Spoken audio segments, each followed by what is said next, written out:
Welcome back to In That Number podcast, live on YouTube. Myself and Ben. Oh, yes. Bradford, I mean, it was a mad game. I only saw the first half. I caught the highlights, but talk about a game of two halves. Yeah. Another game where Saints only turn up for one half. It's pretty much been every game this season, pretty much, isn't it? It's just what we do. Yeah. We only play for 40 minutes a game. I know it was that first half was pretty bad. It was nowhere near the worst, but that we've had this season, but still really poor for a lot of it. Still getting bullied quite a lot. Yeah, up the middle and giving away a lot of ground, and the discipline and mistakes, just all similar things we've seen. Obviously, the halftime team talk worked very well this week because they were a lot better. One of the best halves of the season, and again, I know only Bradford, but we didn't show that against other poor teams, or a bit disrespectful, I suppose, lower down teams in the league. We didn't, perform that well in a half against Huddersfield or York, so all right, it is just Bradford, but I generally do think it was one of the best halves of the season, to be fair. Listen, they're not a bad side, Bradford. They can, like we say, we've talked about them, they throw the ball around a lot. It's just that getting over the line for Bradford, isn't it? That's the problem. Yeah, I think it's just playing for a full 80 for them, and I think that's just because of like the intensity they have to in against. They don't just have the players that some of the top sides do, and they have to be real. They have to really go at teams, that have more of that star power. It's just hard to keep up for 80 minutes. I think they definitely could have done better in the second half. It was just, I think it was a bit of a combination. We really upped it, and they probably weren't expecting us after how poor we were in the first half. You think that scoreline flattered us a little bit? It flattered us a little bit, yeah. Well worth a second half performance, but I think Bradford just dropped off quite a bit too. I think it was a bit of 6 of one, half a dozen of the other. I think Bradford really did. They started making a lot more mistakes in their discipline and defence. But again, they've got players, who aren't. They haven't got a squad of superstars, but they really do work the backsides off, and sometimes it's just hard to keep that up, I think, just for a full 80 minutes. And I think that's just what we saw, that they just naturally dropped off. And if we'd have stayed at the same level, I think they could have stayed with us. But unfortunately for them, we did then up our level. Yeah. That both of those things happened at the same time. So it was always going to be a tough one for them. I think they can play better than that for a full game. I don't think we saw the best they could play for a full 80. But I do generally think we did everything absolutely correct in the second half, which is we haven't done a lot this season. So at least from our view, that was good to see. I do think Kurt Haggerty's doing something right there at Bradford. He's got them playing as a team. He's got them playing some nice rugby league as well. But again, I think, like you said, the intensity is just, the fitness just isn't quite there to do the full 80 with that, is it? Yeah. I think that was it. I think they threw everything in the kitchen sink in the first half. And to be fair, they probably should have had more tries. I think they would have been a bit gutted that it was only the scoreline it was at half time. I think they probably should have been clearing away. And the fact that they weren't let us back into the game the way it did. Even if they'd have just nipped one early in the second half, that might have changed things. But they just ran out of steam physically, I think, and we were able to pick up our game quite a lot because of it. Yeah, and Joe, I do want to give some credit to Connor Wynne, because he wasn't backing down from David Clemmer, was he? No, fair play. He's got a lot of spirit. He's one of them, real tough player. Yeah. And a very shrewd pickup for Bradford. He's I think I'd have had him. Yeah, I think it's been very, very good for them. So I think he's done very, very well. And yeah, he's full of toughness. He's not going to back down from anyone. Yeah. I do want to talk about Jack Wellsby. Actually, he was voted man of the match. can we get excited and think we're getting the old Wellesby back, or is this just a one-off? It's not necessarily one-off. I don't think you get excited until we play like a good side and we see Wellesby like But take he's improved over the last few weeks, hasn't he? You can see the improvements in him. It's the best he's been probably all season. So you just want to hope, just build game by game. And even if he was just performing more like that, the old Wellesby at his very best is extremely good. He doesn't necessarily need to be the old Wellesby. He just needs to perform more like that. He just needs to impact games more. And if he can do that, he'll still be a very, very good player. So it's all obviously, what does he do against Wigan? He doesn't have to be a superstar, but can he impact the game like he did against Bradford? Can he do a bit? Can he do something?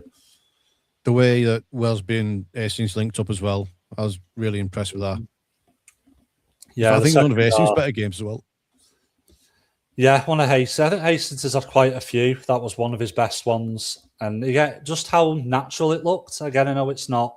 It was a Bradford side that ran out of steam, but it looked natural, ball in hand. It looked more, I think, smooth, more flowing, the rugby. It didn't, not as much of people kind of clearly not unsure where they're supposed to be or what they're supposed to be doing, which is what we've seen a lot from the three quarters. It looked like they were executing things that they were doing on the training ground a lot more comfortably. Yeah, there was a game plan. Very least, and they were seeing the game plan through for the first time in quite a while. So a lot of reasons to be positive. The three quarters might be gelling finally a little bit more. Yeah, and I'd say with the young Jacob Douglas as well, getting his debut. I mean, we've been crying out for him, me and you. Yeah, I've always, impressed whenever I saw him play for Wigan. Seen some highlights of him on loan, and he's been ripping it. I think it was at Salford and Huddersfield. He did very well at both clubs, and he's just got pace. At the end of the day, you don't have to be an incredible rugby player if you're a winger and you've got pace. Look at Martin Afire. I always point to him. Yeah. Couldn't catch a cold. I don't care what anyone says. Yeah. No ball handling skills. Not exactly great carries with the ball, but my God, you get a gap. That's all you need. And sometimes it's good just off those players. I know, like these days, and how much they get the most out of the forwards by making backs do a lot more work and giving forwards a rest. And I get that you have to carry the ball well, but it's just nice to see a proper winger who's just quick. Yeah. You know what I mean? He's just an old schooly bit of a throwback. And he doesn't score that try if not for how quick he is, because it was only a hint of a gap and he just put the burners on and he's in. And it's useful having that. Focus more on what you can get out of a really good pacey winger. That I think teams are sometimes a little bit boring with how they just want big blokes who can do the exit sets and and a lethal from 3 yards out. Like a Sevo. Yeah, and again, they could be very good. Look how good he's been, but you can have a bit of both. You can have a bigger winger, you can have a quicker winger. I don't think there's anything wrong with that. It gives you more options on the pitch because, as good as Sevo's been, they're not going to throw the ball out on the halfway line and he isn't going to take on a man and finish a try. So that's something Douglas can potentially do. So it's all just different types of wingers, and I think there's still room for just pace merchants, to be fair. I really think there is. And I think he were dangerous if Jacob Douglas is in the squad, and I hope he keeps getting more of a chance because he didn't put a foot wrong. And all this worry about his defence, I didn't really see it. I didn't think there was this horrendous defence people talk about. Obviously, it's only one game, but he seemed to he didn't look shaky to me in the defensive line. They always say this about young backs, though, don't they? They always say about young backs. It's like, well, they learn. They need to learn. They learn better being on the pitch. Playing. Yeah, they need to go through it. So it is what it is. But like you mentioned, the two different styles of wingers. We thought we were getting that with Felt and Murphy. Yeah, we did. Which it didn't quite work out. I mean, I know Murphy will come back, but that didn't quite work as we expected today. Yeah, true. But we had that kind of with Makinson and Grace. I mean, obviously Makison's still quick himself, but he'll run into the line. Powerful. He'll run into the line. He'll take that first from kick return. Yeah. And it's just good to have a bit of both on your wingers. It's good. Ideally, you'd have some genetic freak who's 6 foot, carries the ball in, and is still really quick. But it's not a lot of them about. So, like Leslie Vanacolo. Like Leslie Vanacolo, yeah, he was a bit of both. He was very quick and he was also ridiculously strong. But there aren't many Leslie Vanacolos in rugby, so just focus on. There's only one of him. Focus on the positives of what each player can bring, and he can bring a lot. You know, he can beat a man, and he's very good at beating a man. So let's keep him in. So another thing I enjoyed in that game was the short kicking game. Much better. Little chips over the top for Masons. You know, I mean, obviously, there was mistakes made, which led to tries. But if you're not playing that kicking game, they don't make the mistakes. You don't score. Yeah, they're almost forced errors because you're making it awkward for defenders. You're putting them in a real tight spot where they have to, get a ball at an awkward angle very quickly with an attacker in the face. So it forces errors, that type of kicking game, a lot of the time. So I think that's what we've missed a lot. I think long kicking game most of the time from Hastings, most of the time's been pretty good most of the season. But the attacking kicks and the more dangerous, closer kicks, I think we've been lacking. So it's good to see a bit more of that because that's something we really need to work on, I think, as a team. Yeah, and when I bring up the old Wellsby, it's he's getting into the in-goal area from those short kicks, which we haven't seen for a while. Yeah, so that's really off. I mean, yeah, exactly. Yeah, then they knew what they were doing. Like Ace goes right, he signals, I'm putting this, whatever. Go after it and gets over both times. Yeah. I mean, the second one, where he just chipped it in between the posts. I was like, that's just accurate as out there, isn't it?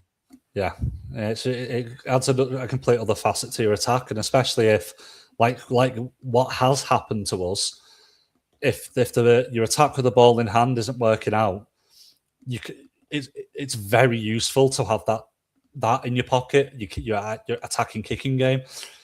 Look at Hull KR. Look at the World Cup Challenge where Hull KR scored like 4 odd tries from kicks. They weren't kicked him to death, didn't they? They weren't doing much with the ball in hand, but they didn't need to. It's all a try to try. It doesn't matter where you get it from. So with some of the struggle we've had in our attack, it'd be very useful if we could rely more on good attacking kicks to make up for that if it ever happens again. I mean, it was. I think James Tarkowski might have taught him something. We'll go into that in a bit anyway, with a bit more detail. Magic Weekend. Oh, yes. And look at that beautiful little stadium there. I'm sure you're going to not agree with that, Ben, but it's a very good stadium. It's a very, very good stadium. I think what we'll do, we'll go into the Wigan game now and then we'll talk about Magic separate. I'm not entirely convinced that we can win it, but after the news that's come out this week of Bevan French, and in fact, I'll get this out the way now, actually, for 2 players. I've been led to believe that Noah Hodgkinson has suffered a fractured skull.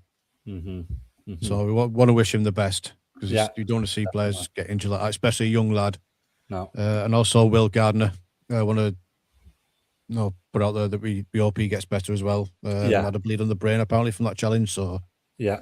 Good luck. Also, they're unfortunate injuries. You don't want to see happen to anyone. So we wish them both well. Definitely. Yeah, and also I think Hull must have done a number on them because they've lost Thompson and Farrell as well.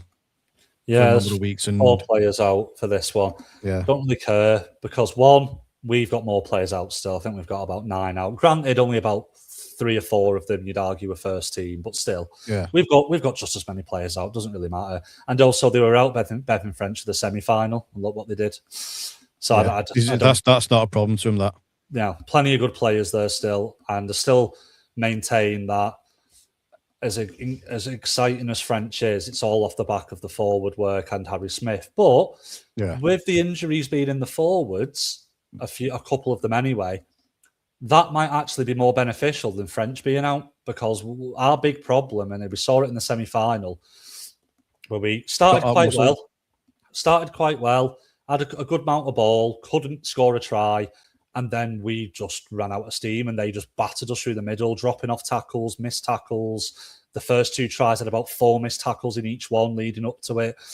So if anything, I think that's more important in a weird way than French being out, is that our pack might actually be able to compete a bit more now.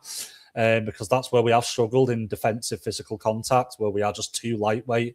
Even players that make a lot of tackles, like Shorrocks and Wright, they don't dominate tackles. They make a lot of tackles on the back foot, and with them making a lot of meters. So that is important. Those players are missing, and that might help us a bit. I still don't see us winning, but I think we have a path to winning now that we might not have had before, where we can compete in that forward battle, which is where games are won and lost at the end of the day anyway. That's it, yeah. I mean, obviously, someone like Thompson, who's a big ball carrier as well and big defender.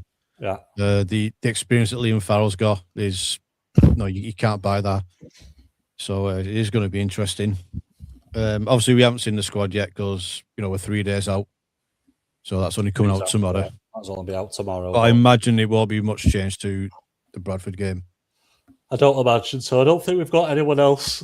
I don't think we've got anyone else back. I think obviously Jacob Host will probably play more minutes. A little shout out to him as well. Well done for him for getting back. Yeah, it's good to see him back.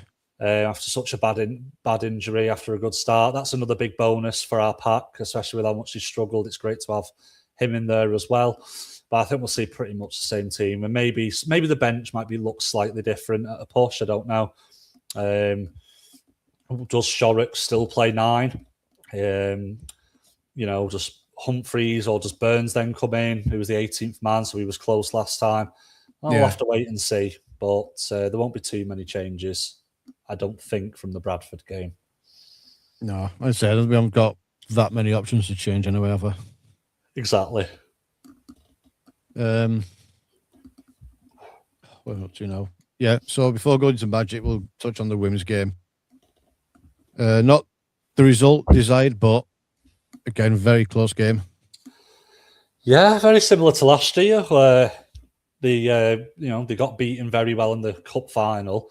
And last year they got a draw away at Wigan. This time they were just shy of that. But I know it just shows that I don't know if it's like maybe the bigger pitches in some of these bigger games or whatever, and the pace they've got, but they're not completely invincible, this Wigan side. And even though the Saints women are definitely approaching a transition, if everyone's switched on at the same time, when it comes to those couple of games, that'll really mean something at the end of the year. As the saying goes, don't write Saints off. Yes, it is still a loss at the end of the day, but it's a very close game, a very good game. And they were very unlucky, very, very unlucky. There were a couple of tries bombed in that second half that could have changed the game. And it's good in the long term. You look forward and you go, well, you don't need to lose 40-50-0 to this Wigan side. They've shown that now, and they'll be thinking that now. They'll be thinking there's no need to have the mentality that they're just too good and we just need to do our best. We can beat them, and they've shown that they can get close to it. It's just getting over that line. They've had a draw, they've had a close loss in the grand final, the big loss in the cup again. Now another close loss again. So, they're such a good side, that Wigan side, that even when they're not at the best, and even when we get close to them, they're still just getting over the line. And it will take something special just to push over that and get the win. But 4 points is nothing. Come the end of the season, Saints are well within a shout based on a performance like that. As cruel as the loss is, there's a positives to take from a game like that, especially when the one before was such a blowout. It shows that you can compete with them. Yeah. And Joe, speaking on the injuries earlier as well, I mean, poor Leah Burke, she just cannot catch a break, can she? I mean, she's done both ACLs and ruptured her Achilles in the space of 3 years. I know. It's just... It sucks. It's unlucky. That's the thing, when you put your body through as much as a rugby player does, the things that make you stronger and quicker are also, unfortunately, the things that in certain players can also cause you injury. And it's just a toss of a coin whether that particularly happens to one player or another. But it is unfortunate. Obviously, wish her well in the recovery. Hope to see her, back on the pitch again. I know it will take a lot at this point with 3 very close bad injuries, and it's not a full-time job for her. So it'd be understandable if she did step away. I hope she doesn't. I hope she, gets herself back on the pitch, because she is still a very, very talented winger, though, isn't she? Yeah, and it's still a big loss to the team as well. And there's still, I think, a lot more that she can give. But, you know, the more important thing is that she just, you know, gets it healed and gets it healthy again. And then we'll have to wait and see whether she can get back on the field. But hopefully she can. Yeah. I don't believe there's any women's games on this weekend that I've seen. So, No. So one thing we wanted to bring in here now is, because we want to cover the full umbrella of Saints, so we've thrown this in as well. The reserves, they beat London Broncos 40-12. Scholars, a massive win against OKR, 42-6. And the Women's Academy falling short to Wigan, but again, it's showing how good that bloody Wigan side, isn't it? It's a good competitive game though as well. Have I put that the wrong way around on there? You have, yeah. Oh, well, forgive me. It just goes the other way around. I think it's wishful thinking. But it shows that there's some talent there in the Saints Women Academy for that transition that we know is coming. I think in 3 years' time, this team's going to look different. They've got a lot of girls there that are ready to go. Good set of results as well, because there's a lot of doom and gloom around every level of Saints. Have just been losing a lot recently. The reserves have lost a lot. The academy you would never ever usually see a Saints Academy outside the top 3 and towards the bottom of the league. So it's good to see, the reserves and the Scholars as well. Scholars have been getting beat a fair amount, but that's a good scholarship side in KR that they've just absolutely thrashed. So, a bit, easing off the doom and gloom a little bit. It shows that there's still talent at those levels and a very good set of results as well. Yeah, that's it. I mean, that's the future of the club essentially. So it's worth getting behind them. Definitely. Always worth checking out if they're ever playing on a weekend, because a lot of the time it's free, or sometimes if they're at a stadium, or there might be a fiver, but it's usually very cheap. Sometimes they play. Yeah, it's usually like a Ruskin or a Thato or something like that. Yeah, scholarship play at Blackbrook and Thato quite a lot. And so a lot of the time it's midweek, a lot of the time too. So, it doesn't have to clash with the main game. Women's Academy and the main academy will often play sometimes before the men's men and women team. So it's always good. Gives you support to them if you can. Because it means a lot for those players that they're not used to playing in front of any sort of crowd. So if they ever manage to get one, I'm sure it'll mean a lot to them as well. So always do it if you're able to. Yeah, that's it. So we'll go into Magic Weekend. We'll all be there around the fan zone, and no doubt I'll be trying to shove a microphone in your face to get your thoughts on things. So if you're not interested, just be nice. Yeah, I'll be there for both days. So anyone else going for the full weekend, come and say hello if you see me. Yep, feel free. So we'll go into predictions later. We'll just sort of have a little run through the games and some moments that we recall from Magic Weekend. Kicking it off, we've got Huddersfield and York. Could be an interesting game. It could. It could. I think that's going to be a show seal if that's Sunday. Saturday, I think that could be quite a tight game, actually. Yeah, I think that could be a very, very tight game. It's definitely, both clubs towards the wrong end of the table, but both recently, getting a decent result. So hopefully we'll see, some good rugby, on show. And it's a very tight one to call, I think. Yeah, I mean, I'm surprised at this. I'm surprised this isn't the last game on the Saturday. The whole derby right in the middle. Yeah, I think it's just to give them more time to get home, so they're not going at the end of the day. Yeah, that's a good point. Yeah, which is fair enough. But that's to be fair, you've got Lee and Warrington are both only down the road. Exactly. Yeah. So that's what they usually do, to be fair, and it makes sense as much as it would be a good main event. I don't know. You would say logic would, obviously we'll go into proper predictions in a minute, but just talk about the game in general. There haven't been a lot of great derbies with both Hull teams for a while, mainly because FC have not been bringing it for quite some time. Yeah. So I don't know. Can they jump on a bit of bad form? I mean, they look good against Wigan, to be fair. I mean, they did, yeah. That result there. KR not looking the best, FC looking a bit better. Hopefully that means we get a bit more of a competitive game than we've had in that Hull derby for a while. So it's always one or the other, though, isn't it? I mean, you never see the pair of them in good form. Always one or the other. It's very rarely you get a good Hull derby. There have been some, But it's usually one team is in a much better place than the other team, so it's usually a bit more one-sided. But hopefully, a good game. Yeah, and I think Leon Warrington. I mean, this could potentially be the game of the round, to be honest. Yes, it could be. It very well could be. This is another one hard to call. I'll tell you in a second who we've gone for, but I think a good set of fixtures, and they've planned it quite well. And I think maybe the Hull derby, if Hull care at the best, might be the most one-sided. But on paper, it's looking like a very, very good Saturday, that one.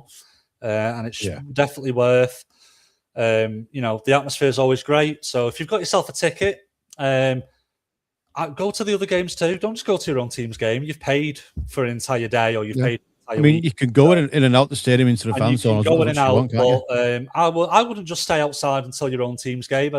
It's great just hearing the atmosphere, especially as a neutral as well. Anyone who's ever been to a big cup final or grand final will tell you, as a neutral, it's still very enjoyable to hear, all the fans in there and the atmosphere.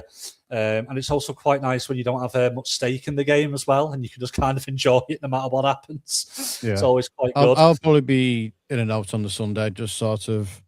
I will be around with the microphone, so if anyone wants to come and have a little chat, come on the YouTube channel. You're more than welcome to. And check out the fan zone. I'll be in and out the ball. Check out the fan zone. A lot going on. Did a lot at Newcastle. They're doing the same at Everton. Yeah. There'll be lots of entertainment in between games as well, and before the final game. There's a proper performance on Saturday. Example, if anyone remembers, Example is performing before the main game on Saturday, and I believe Jax Jones is performing. No idea who that is. Before the final game on Sunday, before our game. So it's not just the rugby. There's always a lot going on inside and outside the stadium. So if it's your first time, keep nipping in and out. Check out all the fan zone. Check out the local bars. Check out the games that aren't just yours inside, and all the entertainment that'll be going on. A lot of stuff for fans as well. They always, always have stuff on the big screen and competitions and stuff you can text in. All the good stuff. It's always a great laugh.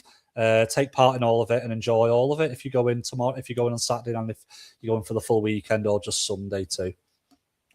What did I? Oh yeah, the Saints learning difficulties team are playing at halftime of Leeds and Bradford as well. They are indeed, yes. On the Sunday, so go and check them out and give them some encouragement.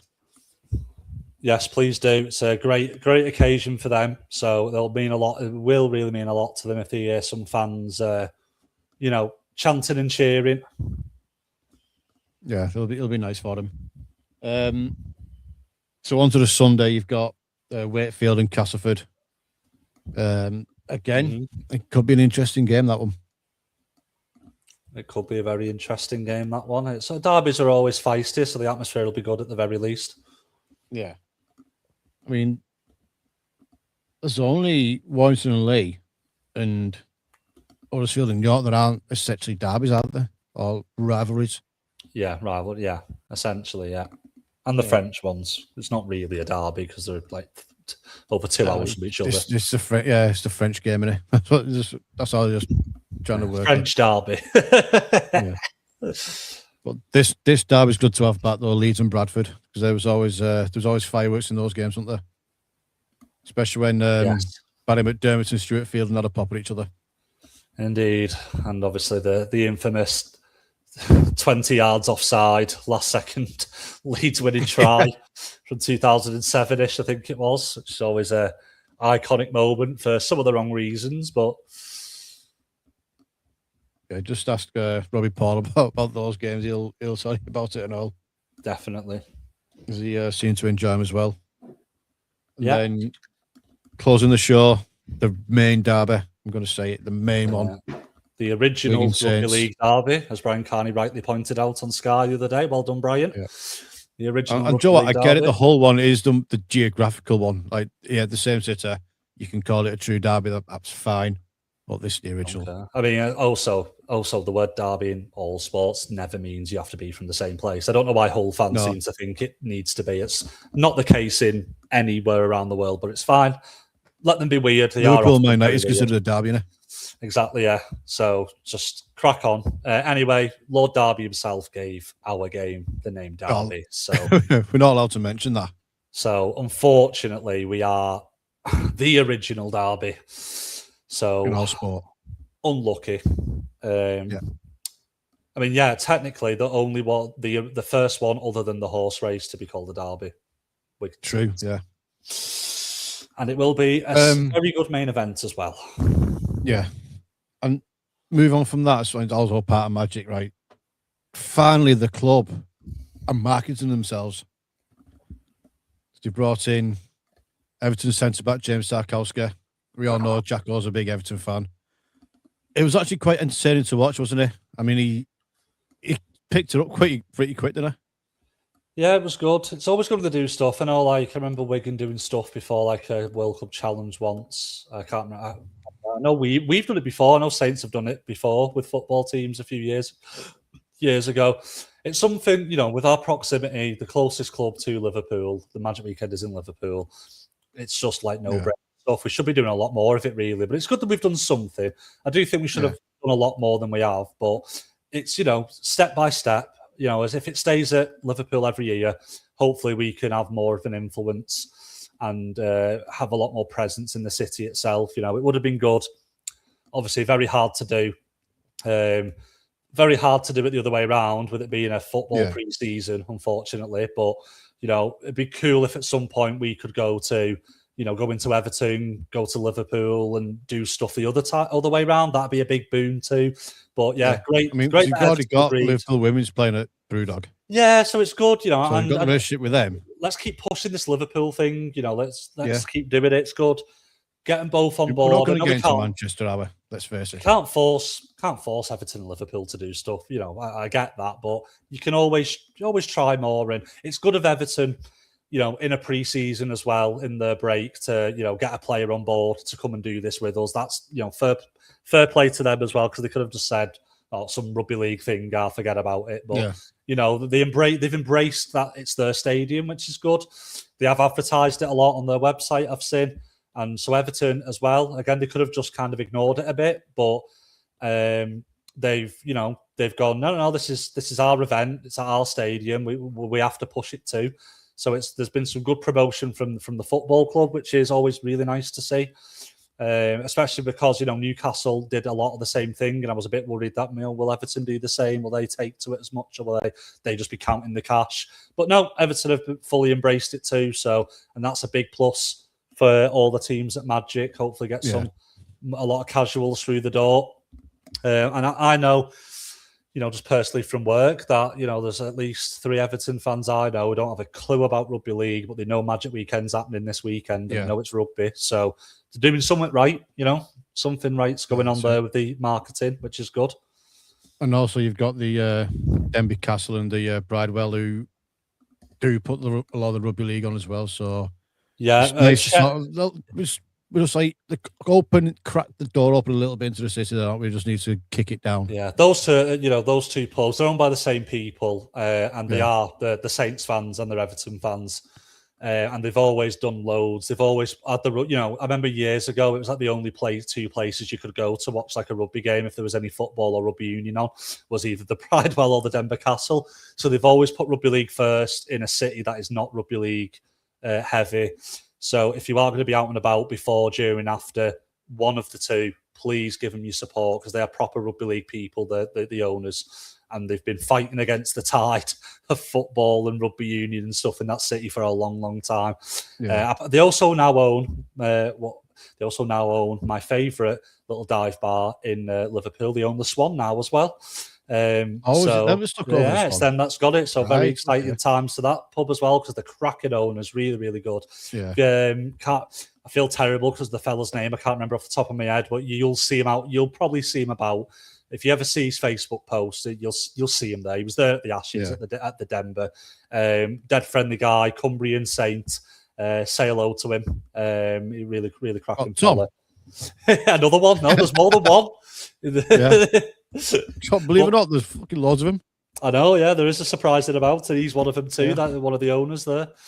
The St. Helens star reporter, one of the two.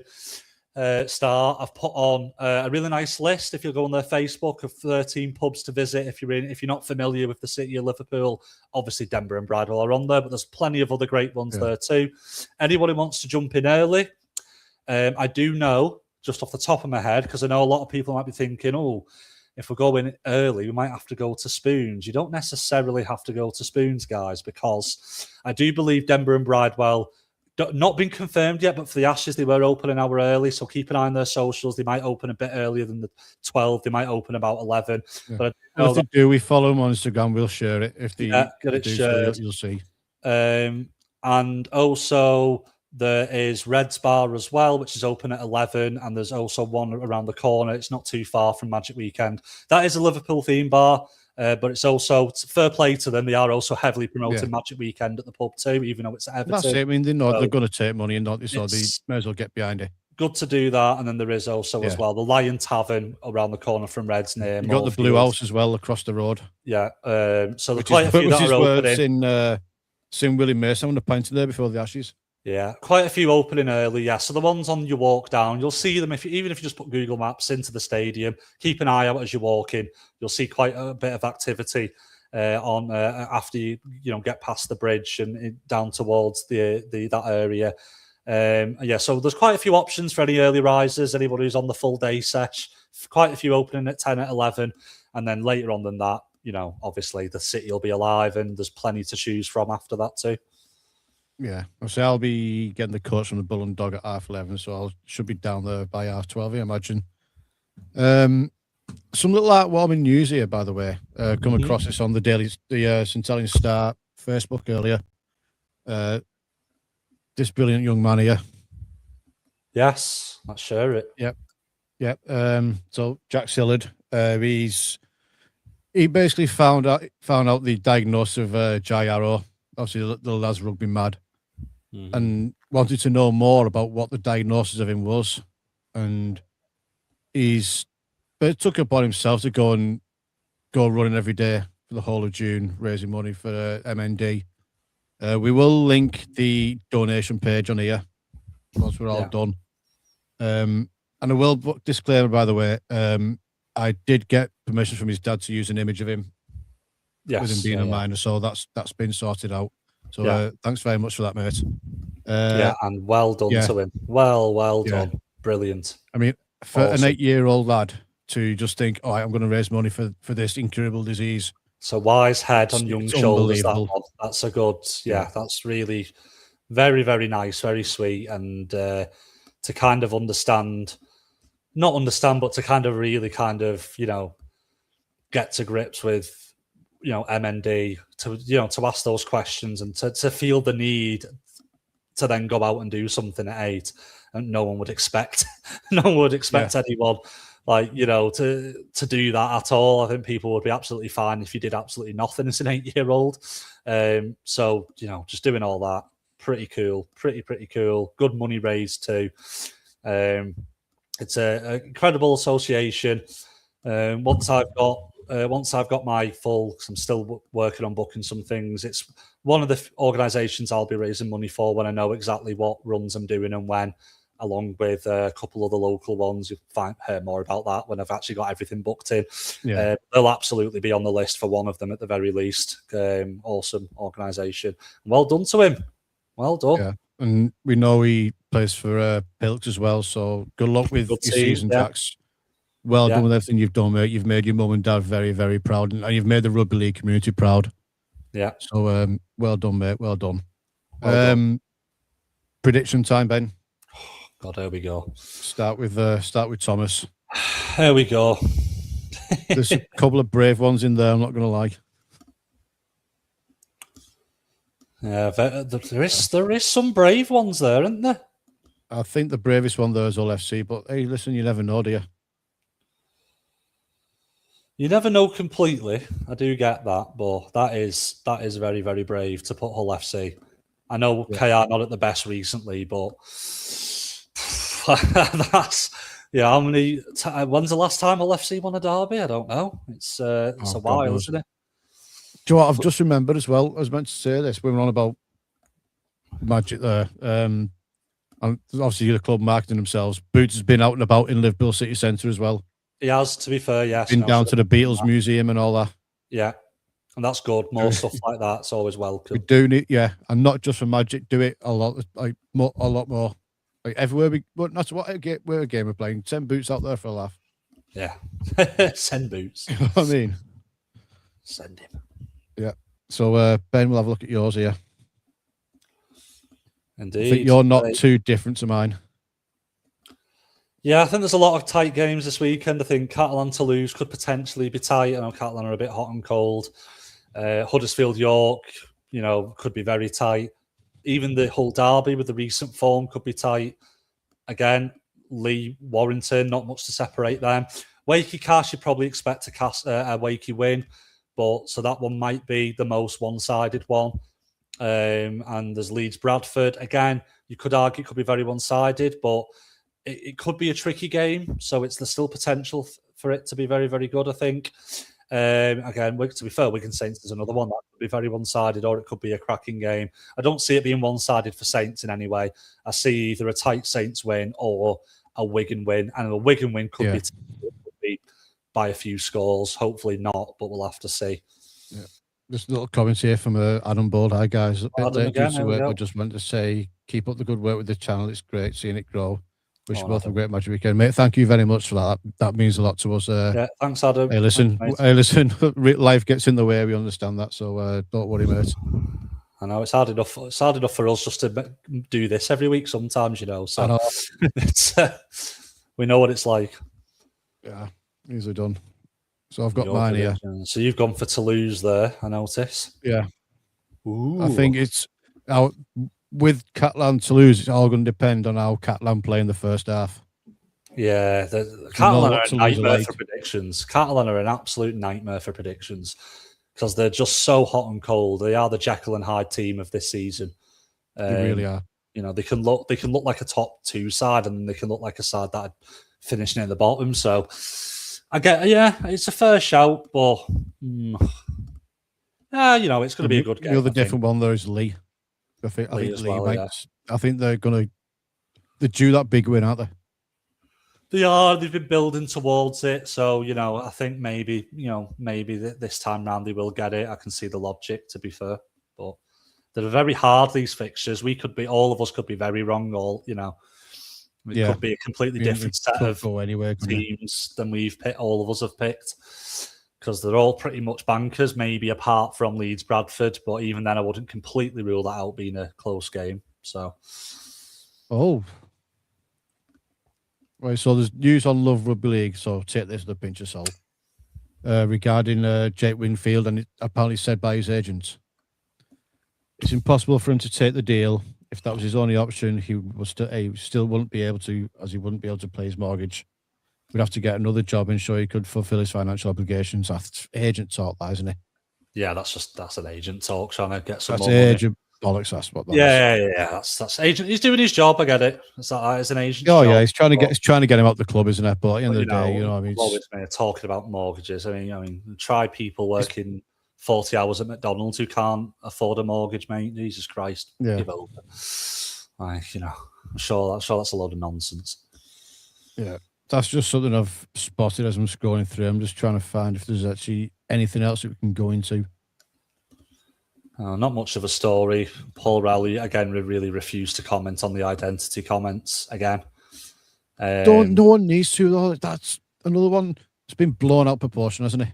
Because media keep giving that. He did also say that the media had made up that Lee Briers had spoke about it with his comment. I think that's a bit silly. I think Lee Briers was blatantly talking about Matty Pete's comments when he made a sarcastic remark about our academy players. But listen, that's just what Rolly's like. I would like him to bite back a bit, to be honest. I know you don't want to go on some ridiculous rant and lose your head, and people will laugh at you. But I'd say it's a little pork at the bird. Just one or two kind of stand up for yourself, because it just kind of feels like we kind of let Wigan say whatever they want, and they can say whatever they want, and we don't really challenge it. So, but I get his angle. He doesn't want to get into spats, and he wants us to focus on the team. Fair enough. He has stuck to his approach pretty much all season, so he's never really going to comment about any stuff like that, which is fair enough. I'll tell you what has done me in a little bit, and this is definitely the media throwing bollocks around. But what have we got here? Thank you for sharing Jax's story and made up with how you spoke about him from Jax's very problem. Oh, Jess, honestly, he's done so well. Yeah, awesome. Well done, little fella. Well done. Thank you for coming in. Yeah. Thanks for letting us talk about it and advertise it and stuff. Thank you very much. Thank you. Yeah. And I'll put this in other places where I'm working as well, so I'll get out to the full rugby league community in the country. Mm-hmm. Where's going to go then? Oh yeah. This whole Harry Robertson to Wakefield saga is my ball. If there's ever a mountain being made out of a molehill, that's it. Yeah. You know what? But you know what? It's being made, what if they've talked to his agent? It's being made from Wakefield, and I get they want to start being a bit more ambitious and they want to start throwing some weight around. They don't want to act like a big club, but man, this has all come from them, in my opinion. I mean, yeah. I think our statement was fantastic. I think that's all that was needed. We haven't had an official bid. We are reporting them because they're tapping up a player. Daryl Powell, I'm a bit baffled at because he doesn't seem to understand what tapping up means, because shouldn't it be in touch? He said we're being touchy. We spoke to the agent. Well, I don't know how long. I don't know how much he gets involved in transfers. You cannot make contact with that player until the 12 months out of the contract. You can't make contact with an agent without getting the permission from the club first. So Daryl Powell's basically just admitted that Wakefield tapped up our player on live TV, which is a bit funny. Yeah. But the media also have gone a bit silly with it. But I think from our point of view, we put out one statement. We haven't spoke about it before or after. It's their owner and their coach constantly banging on about it. So I don't know who the touchy one is, but the one of our coaches has never mentioned it once, and the other one has spoken about it about 3 weeks in a row. So I don't know. Daryl's up to his usual mind game tricks, and we all know what he's like as a coach. He likes to be a wind-up merchant, and he likes to be a bit of a moan. So hopefully we just don't rise to it and just keep ignoring him, because there's only one touchy fella here, and it's not from St. Helens. So, but I am bored of this now myself. Yeah, there's no need, is there? No. Yeah. I think that's it, Ben. I mean, there's absolutely nothing to talk about, really, is there? Or at least Saints-wise, anyway, they can think of. Nothing crazy RFL-wise. Hasn't been for a while. I think they're on a record at the moment, the RFL. Fair play to them. I think they're on an absolute record. Yeah. So, I mean, give us your predictions on all the social media stuff we put out. Let us know what you think, and if you see either of us, give us a shout. I think probably all there is to say.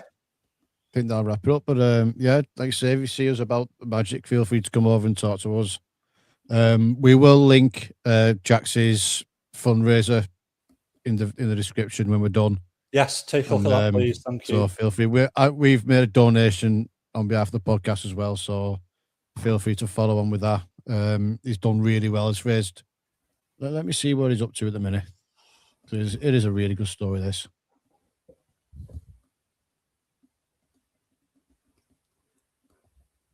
And also he received a donation from Sir Kev himself. Very good, Kevin. So that's very good. Yeah. So he's currently on 2,353. I mean, for an 8-year-old, for a good lad, absolutely good lad. Yeah, keep going, mate. It's awesome, really awesome. Yeah. So I think that'll wrap it up. And don't forget, if you see us around at on the Hill Dickinson, feel free to come and say hello to us. And if you want to come onto the socials or the YouTube channel, I'll be putting a lot of content together while I'm there. So anyone's welcome to come and join us. Yeah, we always say that. Everyone's always welcome when we're doing stuff. Even on this show, you could jump on this. You really could. We've had it a few times, haven't we? We've had Aidan, who's always done a good job. Don't be intimidated by us too, honestly. Absolutely no need to be scared of us. We just pretend to know what we're talking about. So any sort of engagement that you guys want, we will pretty much say yes to almost anything. So just just ask. That's it. And thanks for the I support. mean, we don't do favors in kind. That's where we draw the line. yeah. There are certain things that we won't do, but hey, it's worth pushing that line. So just ask us. I mean, that's more on you than me, Ben. It is, to be fair. Right. Anyways, enough of that. It's a family show. So, yeah, we're out of here and we'll be back next week, hopefully in good spirits. Hopefully. Fingers crossed. Never know, dear. Never know. Fingers crossed. So yeah, thanks for the comments. Thanks for coming and watching. Thanks for sharing and all that. Really do appreciate anything. And we'll see you next week. See you then. In that number.